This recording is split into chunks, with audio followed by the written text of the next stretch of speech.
It's going to be quite a long sutta, but never mind, we try. Number 81, Ghatikara Sutta. Ghatikara the Potter is a very important sutta, famous sutta. Thus have I heard. On one occasion, the Blessed One was wandering among the Kosalans together with a large sangha of monks.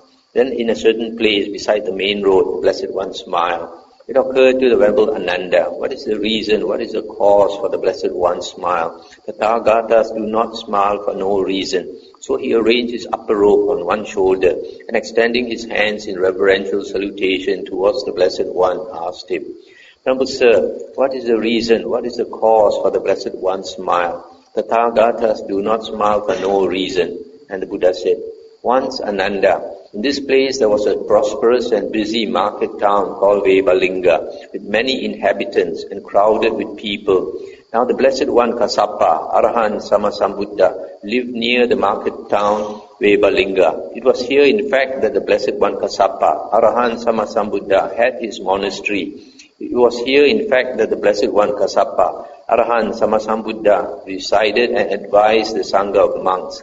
Then the Venerable Ananda folded his patchwork cloak in four and spreading it out, said to the Blessed One, Then, Venerable Sir, let the Blessed One be seated.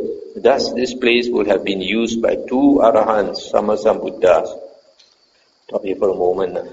So this place in India where the Buddha walked now, he said the previous Buddha, Kassapa. Kassapa was the previous Buddha to our Sakyamuni Buddha. And later you'll see that actually the Buddha in his previous life had met this Buddha Kassapa. And then he became a monk under him. So it's interesting. Such a long time has passed by in this world. Wherever we are, we can see the past. Many things have happened in whatever place we have been. The Blessed One sat down on the seat that had been made ready, and he addressed the Venerable Ananda thus, Once Ananda, in this place there was a prosperous and busy market town called Vebalinga, with many inhabitants and crowded with people. Now the Blessed One Kassapa, Arahant Sammasambuddha, lived near the market town Vebalinga. It was here in fact that the Blessed One Kassapa, Arahant Sammasambuddha, had his monastery. It was here in fact that the Blessed One Kassapa, Arahant Sammasambuddha, resided and advised the Sangha of monks. In Vebalinga, the Blessed One Kassapa, Arahant Sammasambuddha, had as a supporter, as his chief supporter, a potter named Ghatikara. Ghatikara the potter had as a friend, as his close friend, a Brahmin student named Jyotipala. Stop here for a while. So in this sutta, the Buddha is going to recall the past when he was born as the Bodhisattva named Jyotipala, a Brahmin student. And his good friend was Ghatikara the potter. The potter in India is part of the working caste. Working caste, low caste. The high caste is the blue blood, the warrior caste, nobles, and the Brahmin caste, the priest caste. These two are the high caste. The low caste is the merchant class, Vesas, and the worker class. The worker class, they are called the Sudras. So this Ghatikara belonged to the low caste. But he was the chief supporter of the Buddha, Arahant Sammasambuddha Kassapa. One day the potter Ghatikara addressed the Brahmin student Jyotipala thus, My dear Jyotipala, let us go and see the Blessed One Kassapa, Arahant Sammasambuddha. I hold that it is good to see that Blessed One, Arahant Sammasambuddha. The Brahmin student Jyotipala replied, Enough, my dear Ghatikara, what is the use of seeing that bald-pated recluse? A second time and third time the potter Ghatikara said, My dear Jyotipala, let us go and see the Blessed One Kassapa, Arahant Sammasambuddha. I hold that it is good to see that Blessed One, Arahant Sammasambuddha. And the second and the third time the Brahmin student Jyotipala replied, Enough, my dear Ghatikara, what is the use of seeing that bald-pated recluse? Then, my dear Jyotipala, let us take a loofah and bark powder and go to the river to bathe. Very well, Jyotipala replied.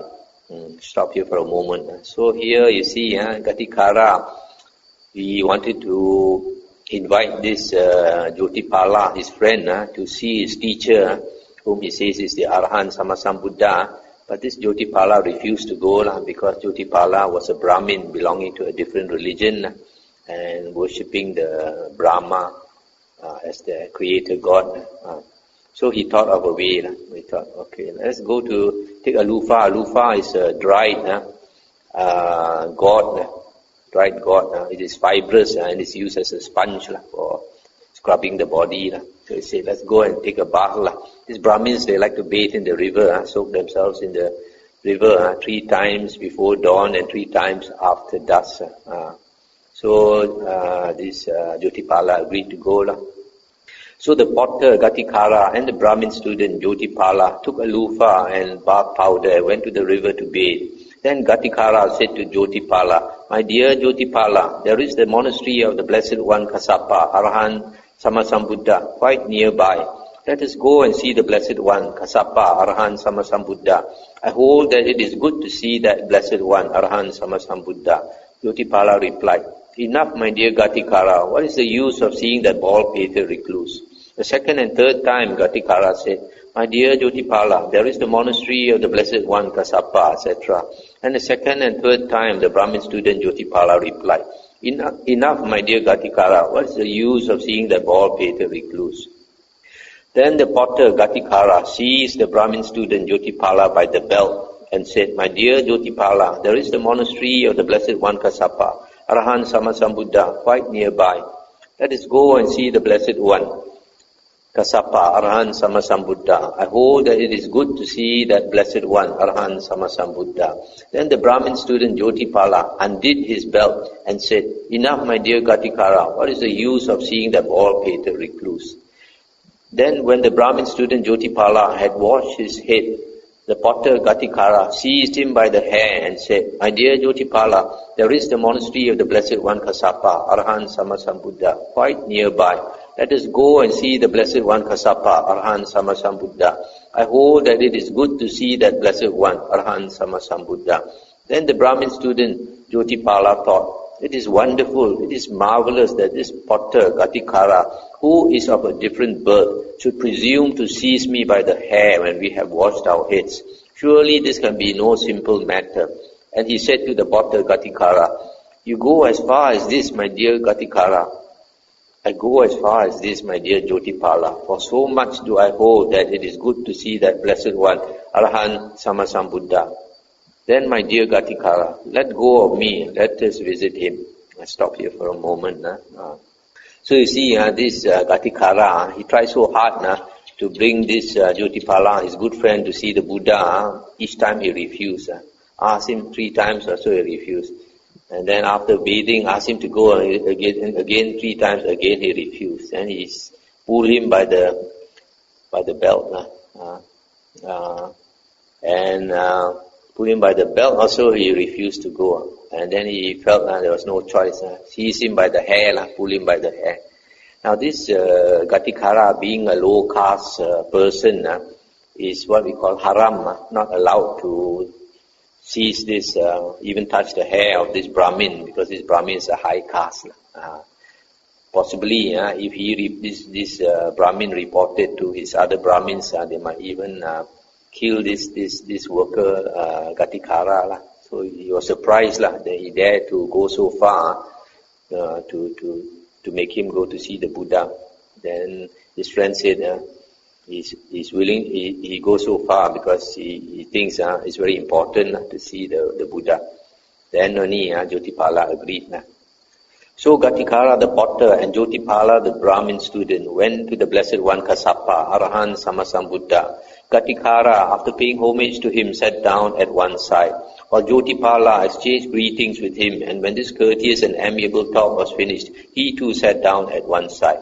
Ghatikara then said to the Blessed One, Kassapa, Arahant Sammasambuddha, "Remember, sir, this is the Brahmin student Jyotipala, my friend, my close friend. Let the Blessed One teach him the Dhamma." Stop here for a moment. You see, according to legend, they say that the Buddha in his past life, or Sakyamuni Buddha in his past life, met 24 Buddhas and each of them predicted that one day he will become the Buddha Sakyamuni. And also that the Buddha in his past life made a vow to become a Sammasambuddha. But you see here that it cannot really be true. If the Buddha actually made this vow to become a Sammasambuddha, he would be very happy to meet a Sammasambuddha. But here you see he had not much respect for the Sammasambuddha, refused to see him so many times, and eventually when he was pulled by the hair, and when he went, also he refused to pay respect to the Buddha. He just exchanged his greetings with the Buddha and sat down.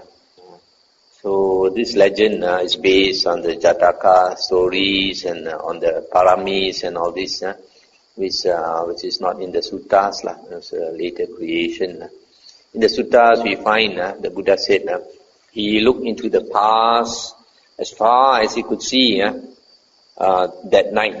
He probably didn't sleep the whole night. He looked into the past, 91 world cycles, and he said he only saw 6 Sammasambuddhas. In the suttas there's no mention of 24 Buddhas or 28 Buddhas or 88 Buddhas, etc. Only 6 Sammasambuddhas are mentioned. And out of these 6, our Sakyamuni Buddha in his past life only met met this Kassapa Buddha. And even in this sutta you find that the Buddha never predicted, Kassapa Buddha never predicted that Jotipala one day would be a Sammasambuddha. So anybody, it's up to whether that person takes the trouble to teach the Dhamma or not. Like our Buddha, after he was enlightened, he actually refused to teach. He wanted to be a Pacheka Buddha, but was persuaded to. Okay, then the Blessed One Kassapa, Arahant Sammasambuddha, instructed, urged, roused and encouraged Ghatikara the Potter and Jotipala the Brahmin student with an exposition of the Dhamma. At the conclusion of the exposition, having delighted and rejoiced in the Blessed One Kassapa's words, they rose from their seats, and after paying homage to the Blessed One Kassapa, Arahant Sammasambuddha, keeping him on their right, they departed. Stop here for a moment. So you see, this Jotipala, when he came to see the Buddha, he didn't have much respect for the Buddha. But after hearing the Dhamma, he was willing to pay homage to the Buddha. That means he understood the Dhamma. Later you see, most likely, he just hearing that Dhamma from the Buddha Kassapa, he attained this stream entry. Then Jotipala asked Ghatikara, now that you have heard this Dhamma, my dear Ghatikara, why don't you go forth from the home life into homelessness? And Ghatikara said, my dear Jotipala, don't you know that I support my blind and aged parents? And Jotipala said, then my dear Ghatikara, I shall go forth from the home life into homelessness. So Ghatikara the Potter and Jotipala the Brahmin student went to the Blessed One Kassapa, Arahant Sammasambuddha. After paying homage to him, they sat down at one side. And Ghatikara the Potter said to the Blessed One Kassapa, Arahant Sammasambuddha, Venerable Sir, this is the Brahmin student Jotipala, my friend, my close friend. Let the Blessed One give him the going forth. And the Brahmin student Jotipala received the going forth from the Blessed One Kassapa, Arahant Sammasambuddha, and he received the full ordination. So you see, just after listening to the Dhamma by the Buddha Kassapa, this Jotipala, whom earlier did not have faith, did not have respect for the Buddha, he understood the Dhamma and decided to go forth. It's very clear from here that he must have attained stream entry. Then not long after Jotipala, the Brahmin student, had received the full ordination, a half month after he had received the full ordination, the Blessed One Kassapa, Arahant Sammasambuddha, having stayed at Vebalinga as long as he chose, set out to wander towards Benares. Wandering by stages, he eventually arrived at Benares, and there he went to live in the deer park at Isipatana. Now King Kiki of Kasi heard, it seems that the Blessed One, Kassapa, Arahant Sammasambuddha, has reached Benares and is living in the deer park at Isipatana. So he had a number of state carriages made ready, and mounting a state carriage, drove out from Benares with the full pomp of royalty in order to see the Blessed One Kassapa, Arahant Sammasambuddha. He went thus as far as the road was passable for carriages, and then he got down from his carriage and went forward on foot to the Blessed One Kassapa, Arahant Sammasambuddha. After paying homage to him, he sat down at one side, and the Blessed One Kassapa, Arahant Sammasambuddha, instructed, urged, roused, and encouraged King Kiki of Kasi with an exposition of the Dhamma. At the conclusion of the exposition, King Kiki of Kasi said, "Venerable Sir, let the Blessed One, together with the Sangha of monks, consent to accept tomorrow's meal from me." And the Blessed One Kassapa, Arahant Sammasambuddha, accepted in silence. Then, knowing that the Blessed One Kassapa, Arahant Sammasambuddha, had accepted, he rose from his seat, and after paying homage to him, keeping him on his right, he departed. Then when the night had ended, King Kiki of Kasi had good food of various kinds prepared in his own dwelling, red rice stored in the sheaf with the dark grains picked out, along with many sauces and curries. And he had the time announced to the Blessed One Kassapa, Arahant Sammasambuddha, thus, "It is time, Venerable Sir, the meal is ready." Then, it being morning, the Blessed One Kassapa, Arahant Sammasambuddha, dressed, and taking his bowl and outer robe, he went with the Sangha of monks to the dwelling of King Kiki of Kasi, and sat down on the seat made ready. Then with his own hands, King Kiki of Kasi served and satisfied the Sangha of monks, headed by the Buddha, with the various kinds of good food. When the Blessed One Kassapa, Arahant Sammasambuddha, had eaten and had withdrawn his hand from the bowl, King Kiki of Kasi took a low seat, sat down at one side, and said, "Venerable Sir, let the Blessed One accept from me a residence for the rains in Benares. That will be helpful for the Sangha."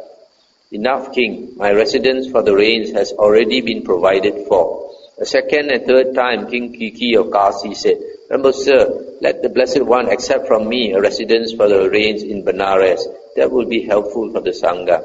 "Enough, King. My residence for the rains has already been provided for." The king thought, "The Blessed One Kassapa, Arahant Sammasambuddha, does not accept from me a residence for the rains," and he was very disappointed and sad. Then he said, "Venerable Sir, have you a better supporter than I am?" And the Buddha said, "I have, great king.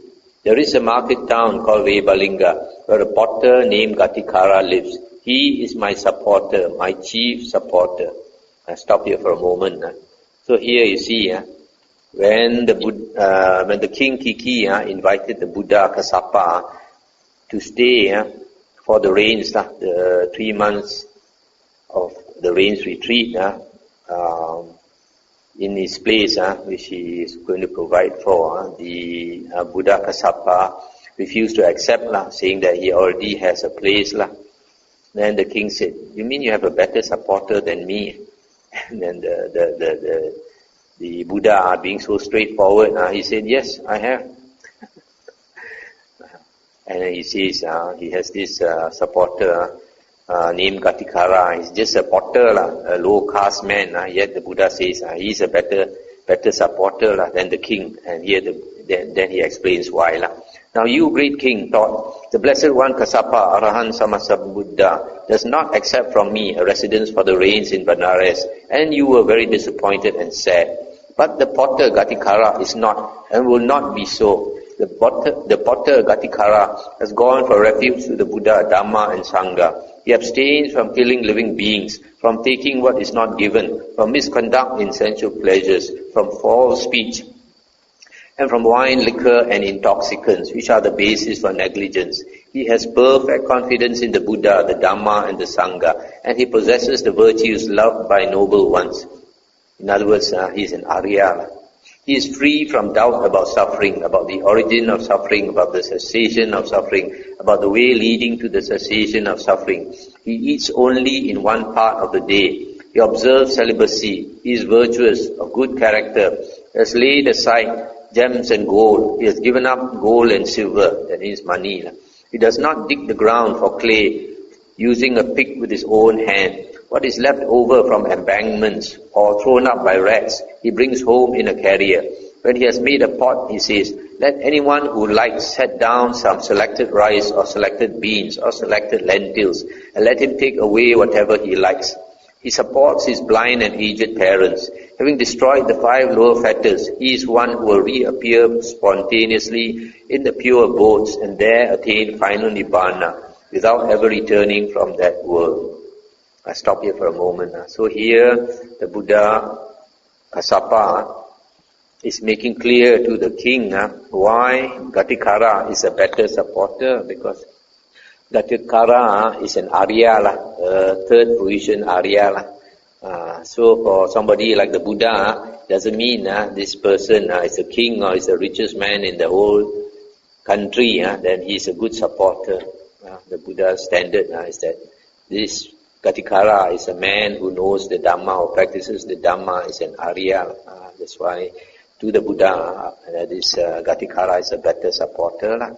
On one occasion, the Buddha said, when I was living at Vebalinga, it being morning, I dressed, and taking my bowl and outer robe, I went to the potter, Ghatikara's parents, and asked them, where has the potter gone, please?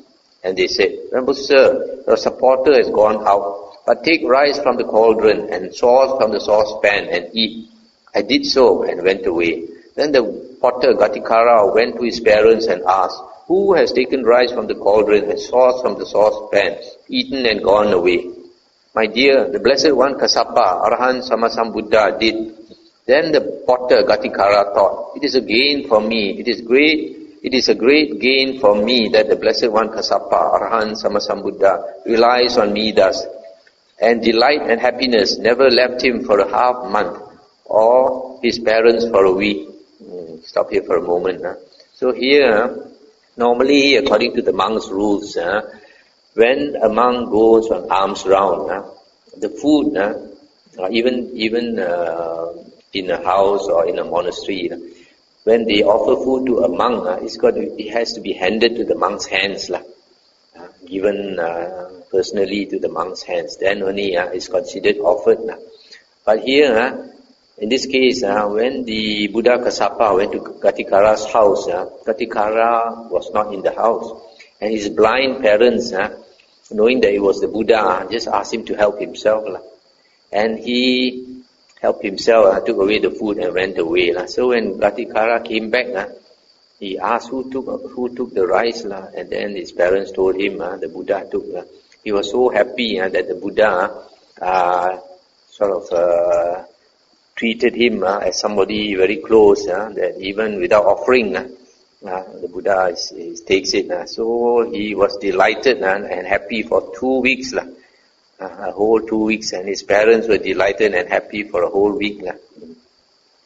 On another occasion, when I was living at Vebalinga, it being morning, I dressed, and taking my bowl and outer robe, I went to the potter, Ghatikara's parents, and asked them, where has the potter gone, please? Venerable Sir, your supporter has gone out, but take some porridge from the vessel and sauce from the saucepan and eat. I did so and went away. Then the potter Ghatikara went to his parents and asked, who has taken porridge from the vessel and sauce from the saucepan, eaten and gone away?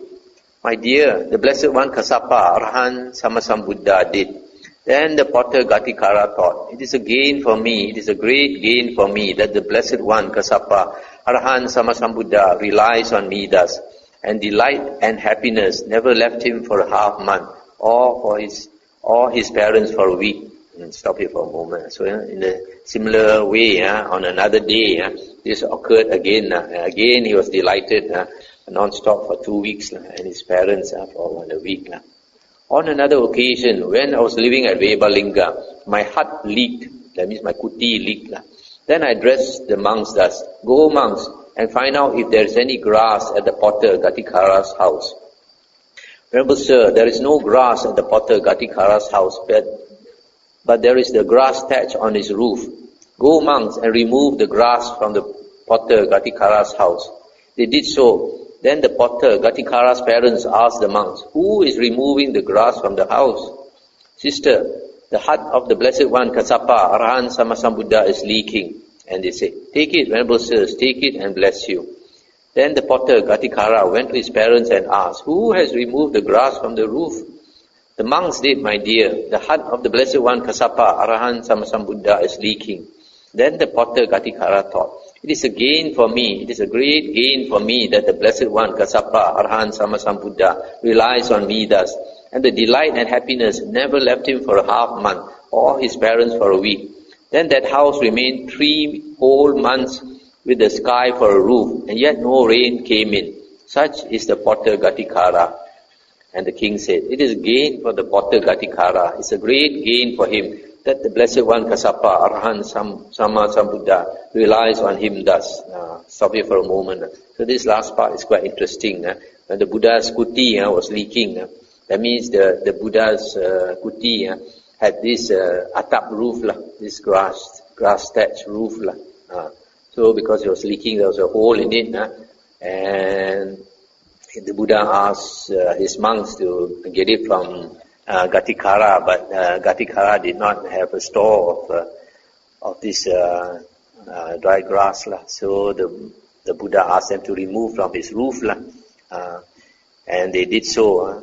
And this Ghatikara and his parents were overjoyed. Ghatikara for 2 weeks and his parents for 1 week. And for the whole 3 months of the rains, probably it was a rain season. It rained everywhere except on that roof. Then King Kiki of Kasi dispatched to the Potter Ghatikara 500 cartloads of red rice stored in the sheaf, and also source materials to go with it. Then the king's men went to the Potter Ghatikara and told him, Venerable Sir, there are 500 cartloads of red rice stored in the sheaf, and also source materials to go with it, dispatched to you by King Kiki of Kasi. Please accept them. And he said, the king is very busy and has much to do. I have enough. Let this be for the king himself. Now Ananda, you may think thus, certainly someone else was the Brahmin student Jyotipala on that occasion, but it should not be regarded thus. I was the Brahmin student Jyotipala on that occasion. That is what the Blessed One said. The Venerable Ananda was satisfied and delighted in the Blessed One's words. That's the end of the sutta. So this last part now, when the king knew that the Buddha and the Sangha of monks was going to be supported for the whole Vasa rain season by Ghatikara, he dispatched 500 cartloads of rice, etc. But this Ghatikara just didn't want to accept it. He said he has enough. So it's not a greedy fellow. So this sutta is extremely informative as to the past life of the Buddha. This is the only one sutta in the whole of the Nikayas, out of 5,000 suttas, that mentions our Buddha in his previous life having met another Buddha. This is the only one. So you can see from here, you see when we read suttas, we have to. There's a lot of implications, we have to think carefully, and then we can understand a lot of things. Firstly, you can see from this sutta that the Buddha in this lifetime, under the Buddha Kassapa, he must have attained stream entry, and after attaining stream entry, he became a monk under this Buddha Kassapa, and then from there he was reborn. This is mentioned in some other suttas. After that lifetime, he was reborn in the Tusita heaven, where he was there for quite a long time. And after the Tusita heaven, he came down as the Siddhartha Gautama, his last life. And in the Vinaya books, it is mentioned that our Siddhartha Gautama, as a young boy, he could enter the first jhana under the jambu tree. And in the suttas, the Buddha says all these meditative states are not attained in the heavens. It is attained in the human realm. Which means the first jhana that the Siddhartha Gautama practiced, he must have attained it when he was a monk under the Buddha Kassapa. So if he had already attained stream entry in that lifetime, and on top of that he had attained the first jhana, it is logical that he must have become a second fruition Arya, a Sakadagamin already under the Buddha Kassapa. Now, according to the suttas, Sakadagamin is called a once returner. That means he goes to heaven, then after that he comes back to be a human being for one last time. It's a once returner. He comes back one last time as a human being. As a human being, he must enter Nibbana. That explains very clearly why our Siddhartha Gautama, as a young man at the age of 29, having just married and having just had a son with such a good family background, such a good life, he just left the parents, even though his parents cried and wailed in front of his parents, he cut off his hair, put on the yellow robe and walked out of the house. Parents pleaded with him not to go also in front of them. He left. This ordinary person cannot do. It's only an Arya, because an Arya, his time is ripe already, just like a durian fruit, a fruit. Ripe fruit, you don't need the wind to shake it, it will just drop by itself. So when a person's time has come, he just has to go off. So that explains why the Buddha in his last life, as Siddhartha Gautama left and struggled so hard and attained enlightenment. You see, when the Buddha in his last life, he struggled so hard, he could not attain enlightenment until he recollected his past life. When he recollected his past life, then he realized that he had been a monk under the Buddha Kassapa. And when he remembered that lifetime, all the Dhamma that he had learned came back to him. Without the Dhamma, nobody can become enlightened. So when he remembered the Dhamma he had learned, then he contemplated on the Four Noble Truths. Then when he contemplated on the Four Noble Truths, then only he became enlightened. Okay, we stop here. Anything to discuss?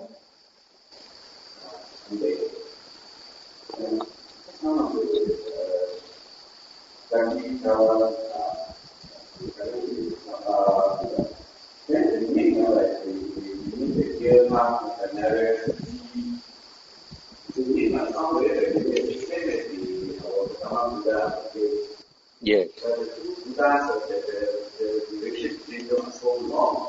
Yes. But you see, it is mentioned that this world cycle, we will have 5 Sammasambuddhas. So 3 have already gone by before our Sakyamuni Buddha.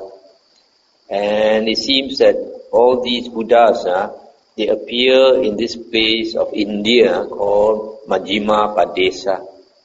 Majjhima Padesa, this is a middle country. So in the Ganges Valley. So that's why the Buddha was also around that area, our present Sakyamuni Buddha. That's why when he came to that place, he smiled. He smiled, and then remember Ananda asked him. So they are all around that area. So you see, because of this word Majjhima Padesa, they translated into Chinese as Zhongguo, middle country. They translated as Zhongguo. So a lot of Mahayana monks in their books they say all the Buddhas appear in China because of the word Zhongguo. That's why they have this legend that Mahakassapa is now in deep samadhi in Chicken Foot Mountain in China, waiting for the next Buddha to come. Of course, there's no such thing. The Arhan has entered Nibbana. He doesn't enter samadhi to wait for the Buddha. So all these stories are way out. Okay, shall we end? Yeah? Do you have any question? Yeah, okay. Just now the Buddha Kassapa, he himself picked the food from Ghatikara's house. Ghatikara's house. Does it say he took his own Jnana?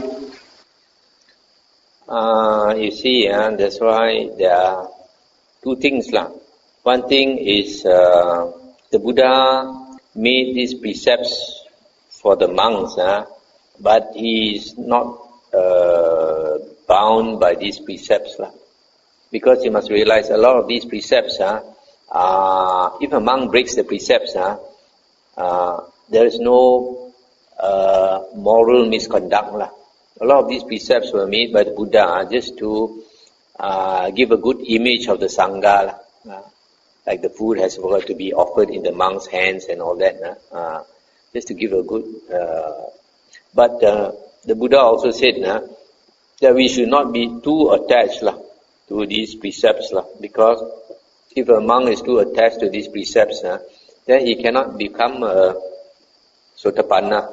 Because when a person becomes a Sotapanna, 3 factors are eliminated. One of them is Sila Bhatta Paramasa, attachment to Sila, rules, and Vata. Vata is all the observances, all the religious observances. All the religious observances. So, the Buddha said we must understand the purpose. Whatever we do, we must understand. For example, these precepts, there's a purpose for them. So like in this case, since the Buddha Kassapa is so close to this Ghatikara, that he knows that if he takes by himself, Ghatikara is not going to be offended. So in the same way, sometimes, like forest monks, there are certain close supporters. Even though there is a rule that a monk should not ask something from a lay supporter unless he has given an invitation. That means he has invited the monk to ask whenever he needs something. But there are certain supporters we know that are very close to us. That we know they are going to be very happy if we ask them for something, provided it's not overboard. It's something ordinary, not something that is too expensive or something. And if we know this lay person is going to be happy to provide, then we ask, even though he does not give that invitation. So we have to see the situation. Can you verify the difference of the relation to the Sila and this attachment to rules and rituals is, as I mentioned, that we must know the purpose of the rules and not to follow them blindly. For example, there is a rule forbidding a monk to touch a lady out of lust. So because of that, for example, in Thailand, monks try to have no contact with women at all. That's why when women offer food or anything to a monk, a Thai monk will put out a cloth. He does not accept the thing directly from the woman's hands. He puts out a cloth for the woman to put the thing. But although there is such a rule, but we must not go too far. For example, to me, my personal opinion, of course, some monks may not agree.